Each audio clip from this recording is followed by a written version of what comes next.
Chapter 3. And I'm going to read fast because I ran out of time on my other chapters. So, Chapter 3. BB's baby brother. Mrs. Jules asked Damien to pass back the homework. BB Gunn waited nervously. Except for art, her grades had not been very good lately. If she didn't start bringing home better grades, her parents said they wouldn't let her stay up past midnight. She did her best artwork after midnight. Damien handed Calvin his homework, then Todd, then Joy. "Where's yours?" asked Calvin. "I don't know," said BB. "Did you do it?" asked Calvin. "Yes, I did," said BB. "I worked extra hard on it. I hope Mrs. Jules didn't lose it." Damien finished passing out the homework. BB never got hers. "BB, will you come up here, please?" said Mrs. Jules. She pushed out of her seat, stood up, and nervously walked to Mrs. Jules' desk. "I did my homework, Mrs. Jules," she said. "I really—" "Yes, I know," said Mrs. Jules. She held BB's homework in her hand. "Phew," BB sighed with relief. "I was afraid you lost it." "No, I didn't lose it," said Mrs. Jules sternly. She showed the back of the paper to BB. Someone had written, "Mrs. Jules is as fat as a hippopotamus, and she smells like one, too." "I didn't write that," exclaimed BB. "I love the way you smell." Mrs. Jules smiled. "But if you didn't write it, who did?" "Ray," BB said instantly. "Who's Ray?" "He's my little brother, Ray Gunn. He must have snuck into my room after I was asleep. He's always playing mean tricks on me. He knew how hard I worked on my homework." "Well, we'll show Ray," said Mrs. Jules. She gave BB an A+. "There, I don't think he'll try that again." "Thanks," said BB.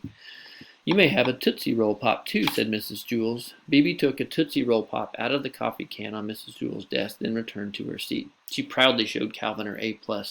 The next day, Mrs. Jules asked Damien to hand back another batch of homework. "How come Damien always gets to do everything?" griped Kathy. "I'm sorry, Kathy," said Mrs. Jules. "Would you like to pass back the homework?" "No," grumped Kathy. "I'm not your slave." Damien passed out the homework. Again, BB didn't get hers. Mrs. Jules called out to her desk. On the back of her homework, someone had written, "Mrs. Jules has a head full of oatmeal, and it leaks out her ears." "I didn't write it," said BB. "Ray?" asked Mrs. Jules. BB nodded. "Why don't you start checking the back of your homework?" suggested Mrs. Jules. "I did when I woke up," said BB. "He must have done it after breakfast while I was brushing my teeth. We had oatmeal for breakfast." She shook her head. "I won't brush my teeth anymore." "You have to brush your teeth," said Mrs. Jules.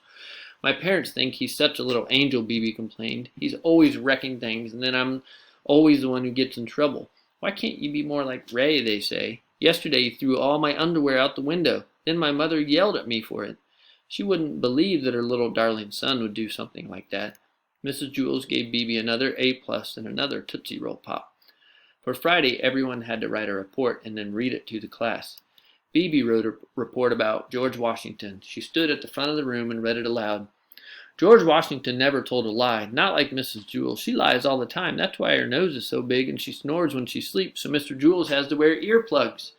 Everyone was laughing. BB stopped reading. "What's so funny?" she asked.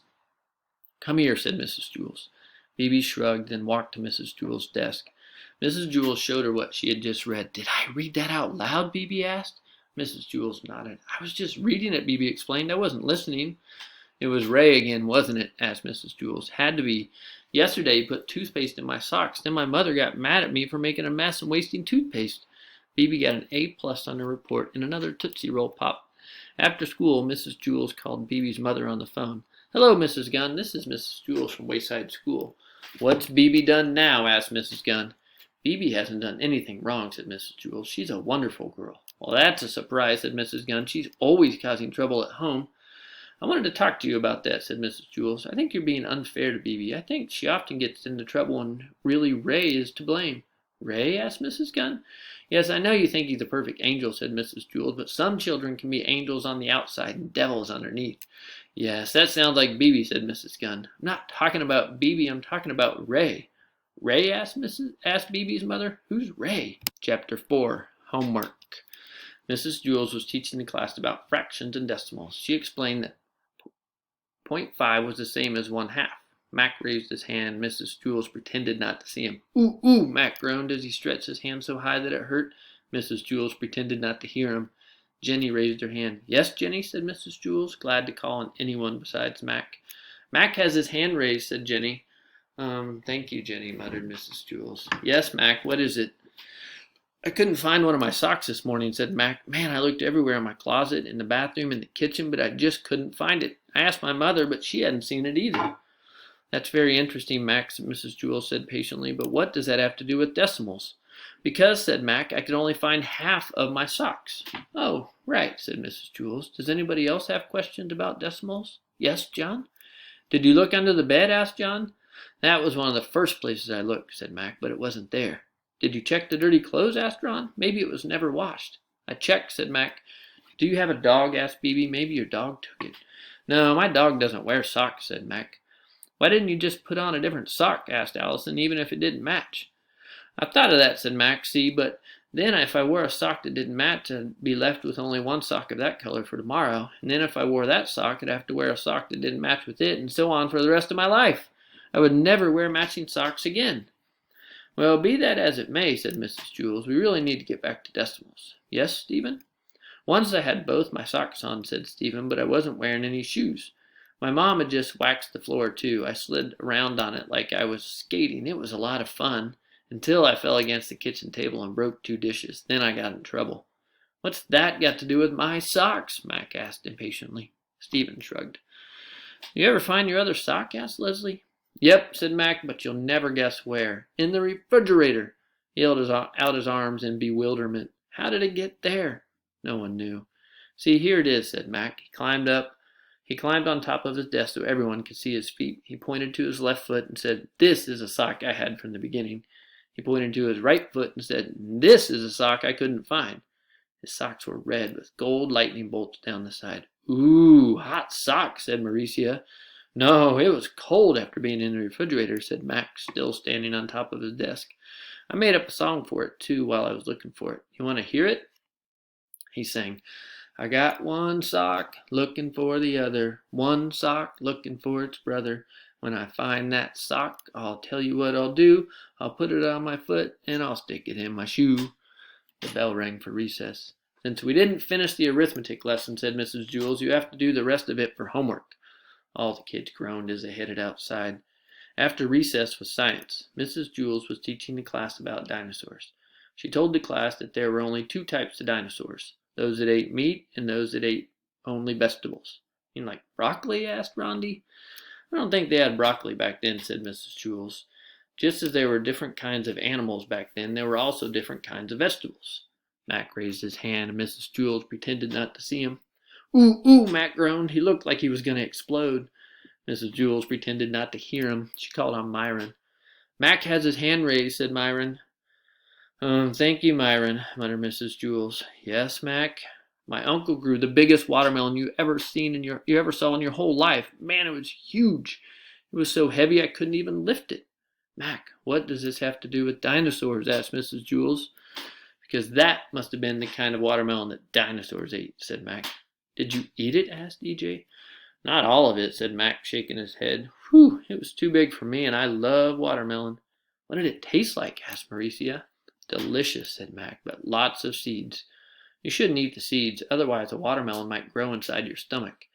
I once heard about a lady who was so fat that everybody thought she was going to have a baby, but she didn't have a baby. She had a watermelon. Was it a boy or a girl? Asked Joy. Everyone laughed. Mrs. Jewls never finished her lesson about dinosaurs, so she had to assign it for homework. After school, Mac walked home with his girlfriend Nancy. Nancy's class was on the 23rd floor of Wayside School. Mac carried his arithmetic book, his science book, his reading book, his language book, and his spelling book.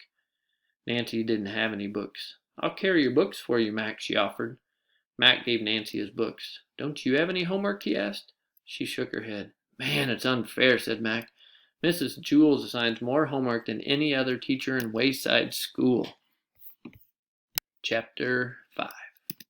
Another story about socks. Sherry brought a hobo to school for show and tell. They stood side by side at the front of the room. This is a hobo, said Sherry. I found him on the way to school. Ooh, how neat, said Mauricia. The hobo had long, dirty hair and a scraggly beard. His shirt was covered with stains, his pants had lots of colorful patches, and his coat was too big for him. But it wasn't as big as Sherry's coat. Sherry was a little girl, but she wore the biggest coat in all of Wayside School. The hobo wore old black shoes that also looked like they were too big for him, but that might have been because he wasn't wearing any socks. Tell the class something about your hobo, said Mrs. Jewls. His name is Bob, said Sherry. I heard him ask a lady for spare change. The lady told him to take a bath. I tried to give him a quarter, but he said he never took money from kids. He said he likes kids a lot. He said he was once a kid himself. Does anybody have any questions they'd like to ask Hobo Bob? Asked Mrs. Jules. All the children raised their hands. The hobo looked around the room. Yes, you, he said, pointing to Jason. When's the last time you took a bath? Asked Jason. I never take baths, said the hobo. Oh, wow, said Jason. You're lucky. What about a shower? Asked Myron. I just walk outside in the rain, said the hobo. When it rains, I have to go inside, complained Myron. Where do you live? Asked Joe. All over, said Bob. In the winter, I jump on a southbound train and ride until it's warm enough to jump off. In the summer, I go north where it's not so hot. How come you're not wearing any socks? Asked Leslie. I don't believe in socks, said Bob. Yes, the boy in the green shirt. Were you really a kid once? Asked Todd. Yep, said Bob. Did you get in trouble a lot? Asked Todd. No, I never got in trouble, said Bob. Todd smiled and nodded his head. Do you like to pull girls' pigtails? Asked Paul. Of course, said Bob. Who doesn't? Did you like ice cream? Asked Mauricia. I loved it. What was your favorite subject? Asked Jenny. Spelling, said the hobo. Spelling, exclaimed Jenny. I hate spelling. I once came in first place in a spelling bee out of all the kids in my school, Bob said proudly. Well, how come you became a hobo? Asked Damien. I mean, if you're such a good speller. I'm not sure, said Bob. When you grow up, you're supposed to turn into something. Some kids turn into dentists, others turn into bank presidents. I didn't turn into anything, so I became a hobo. Did you ever try to get a job? Asked Calvin. I tried, said Bob, but nobody would hire me because I didn't wear socks. So why don't you just wear socks? Asked Eric Fry. I told you, I don't believe in socks. Yes, the girl with the cute front teeth. Rondi lowered her hand. She was missing her 2 front teeth. What do you eat? She asked. Mulligan stew, said Bob. My friends and I collect scraps of food all day, then we cook it up in a big pot and we share it. It's always different, but very tasty. Why is it called Mulligan stew? Asked Stephen. There was once a hobo named Mulligan, said Bob. He made the first Mulligan stew. Was he a good cook? Asked Todd. No, he was eaten by cannibals. Yuck, everyone said together, except Dana, who was very confused. She thought Bob had said he was eaten by cannonballs. Allison raised her hand. Can't you just wear socks even if you don't believe in them? She asked. Socks? Bob shouted so loud it scared everybody. Is that all you kids ever talk about? Socks, socks, socks. Albert Einstein didn't wear any socks. Why should I? Who's Albert Einstein? Asked Eric Evans. Mrs. Jules answered that question. She said Albert Einstein was the smartest man who ever lived. Was he also a hobo? Asked DJ. No, he was a great scientist, said Mrs. Jules. Why didn't Albert Einstein wear socks? Asked Joy. Because socks make you stupid, said Bob. That's not true, said Mrs. Jules. Albert Einstein was just too busy thinking about big important things to remember to put on his socks. Maybe, said Bob, but remember I told you I won the school spelling bee. Well, the day I won it, I forgot to wear socks. Think about it. Everyone thought about it. So after that, I never wore socks again, said Bob. Mac raised his hand. Once I could only find one of my socks, he said. Man, I looked everywhere for it, under the bed, in the bathroom. You never guess where it was. In the refrigerator, said Bob. Mac's mouth dropped open. How'd you know? Bob shrugged. Where else? Everybody had lots more questions for Hobo Bob, but Mrs. Jules rang her cowbell. Show and tell is over, she announced. Let's all thank Bob. Thank you, Bob, everyone said together. You're welcome, he replied. Do you know the way out of the school? Asked Sherry. I'm not sure, said Bob. Just go straight down the stairs, said Sherry. Thank you, said Bob. But don't go in the basement, warned Sherry. I won't, said Bob. He shook Sherry's hand, then waved goodbye to the rest of the class and headed out the door. Everybody waved back. Sherry returned to her seat. It was time for their weekly spelling test. Everyone take out a piece of paper and a pencil, said Mrs. Jules. The first word is... Wait a second, called Calvin. I'm not ready yet. Mrs. Jules waited while all the children took off their socks.